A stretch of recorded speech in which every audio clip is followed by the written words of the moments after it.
एक जंगल में एक पुरानी हवेली थी। उसमें भूत रहते हैं कहकर कोई भी उसके पास नहीं जाते थे। हवेली के दीवारों में दरारें पड़ गई थी, नीचे पौधे भी उगे थे। उस गांव में एक छोटे से झोपड़ी में गोपाल नाम का एक व्यक्ति हुआ करता था। वो बहुत गरीब था। उसके माता पिता दोनों अंधे थे। गोपाल सुबह सुबह माता पिता के लिए खाने पीने का इंतजाम करके उन्हें सतर्क रहने के लिए बोलकर अपने भेड़ बकरियों को चराने के लिए उन्हें जंगल ले जाता था। जंगल में अच्छे से चराकर घर लौट आता था।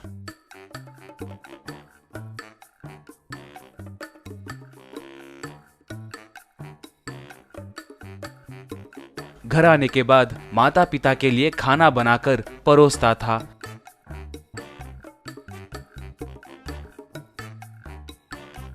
उस गांव में गब्बर नाम का एक गुंडा हुआ करता था। वो एक दिन अपने आदमियों के साथ गोपाल के घर को आया। गब्बर तब, इस जगह को बेचने के लिए तुम्हें कितनी बार बोलूं? तुम्हारे जगह के बगल में ही जमींदार जी की जगह है। तुम्हारे जगह को भी मिलाकर वो एक कॉम्प्लेक्स बनाएंगे बोल रहे हैं। अपनी जान बचानी है तो जितने पैसे दिए उतने लेकर उन्हें जगह बेचकर ये झोपड़ी छोड़कर चले जाओ।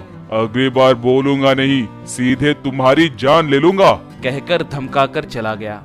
पिता तब, बेटा वो जो कहता है वो करके दिखाता है। हम कहीं दूर जाएंगे बेटा। कहा तो गोपाल, पिताजी हम इस झोपड़ी को छोड़कर कहाँ जाएंगे? बोलिए, हमारे जैसों का साथ वो भगवान कभी नहीं छोड़ते। हम इस जगह को खाली करके कहीं नहीं जाएंगे। कहा। ऐसे थोड़े दिन बीते। एक दिन गब्बर और उसके आदमी तलवार चाकू पकड़कर गोपाल का पीछा करने लगे। उसे मारने के लिए लोग पीछे पड़े हैं, इस बात से अनजान गोपाल भेड़ बकरियों को लेकर जंगल गया। इतने में एक बकरी भागते हुए उस महाराज के हवेली के अंदर गई। मी मी। गोपाल ये देखकर उसके पीछे पीछे उस हवेली के अंदर गया। ये देखकर गब्बर का आदमी, बाप रे, ये क्या भाई? वो उस भूत के हवेली के अंदर गया। बाप रे, मुझे डर लग रहा है। कहा। गब्बर तब, चलो अच्छा हुआ, जो काम हम करना चाहते थे वो काम अब वो भूत करेगी। चलो चलते हैं। कहकर सब वहां से चले गए। गोपाल हवेली के अंदर बकरी को ढूंढ रहा था, तभी उसे एक पुराना तंदूर दिखाई दिया। इतने में अचानक से वहां पर महाराज की आत्मा प्रकट हुई। गोपाल उसे देखकर डर गया। महाराज तब, बेटा डरो मत, मैं कुछ नहीं करूंगा। ये एक माया तंदूर है, इसमें एक समोसा रखे तो ये 100 समोसे देगा। एक जमाने में मैंने एक आदमी को मार के इसे पाया था, मगर जो आदमी मरा था वो एक स्वामी जी का प्रिय शिष्य था। उनके शिष्य को मारने के वजह से स्वामी जी को मुझ पर बहुत गुस्सा आया। मुझे इस भूलोक में आत्मा के जैसे भटकने के लिए श्राप दिए। बाद में मैंने उनके पैर पकड़कर मिन्नतें किया तो अगर मैं किसी अच्छे आदमी को ये चमत्कारी तंदूर दिया तो तब मेरे आत्मा को मुक्ति मिलेगी कहकर बोले। तुम्हारे जैसे अच्छे आदमी को इसे दिए तो मेरे आत्मा को मुक्ति मिलेगी। कृपा करके इसे ले जाओ बेटा। कहकर वहां से गायब हो गया। ऐसे गोपाल अपने घर के सामने तंदूर और एक ठेले को रखा।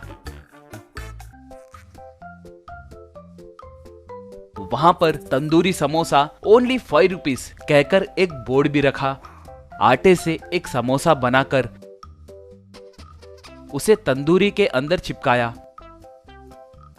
बस वहां पर बहुत सारे समोसे प्रकट हुए। नीचे मौजूद अंगारों के वजह से वह अच्छे से जलने लगे।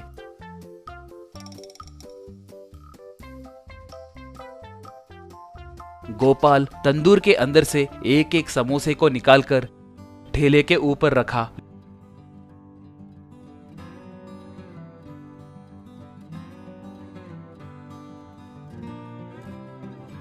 लोग समोसे खाकर उसके स्वाद की प्रशंसा करने लगे। ऐसे गोपाल उस तंदूर से समोसे बनाकर बहुत पैसे कमाने लगा। एक बार गब्बर का आदमी गोपाल और उसके माता पिता उस तंदूर के बारे में और उसे देने वाले महाराज के बारे में बात करते हुए सुन लेता है। वो तुरंत जाकर ये बात गब्बर से बताता है।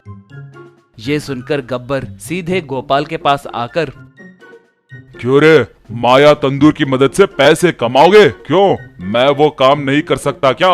रे, हम इस तंदूर को अपने घर ले जाएंगे, चलिए। कहा। ऐसे वो तंदूर अब गब्बर के घर के पास था।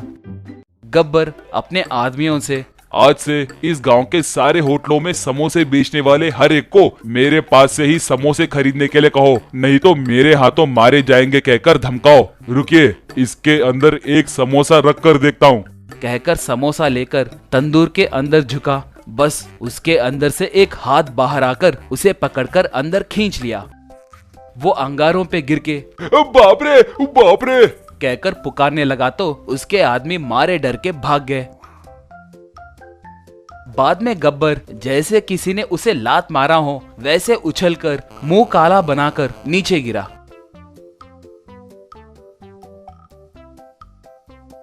तंदूर फिर से उनके पास प्रकट होते देख गोपाल बहुत खुश हुआ।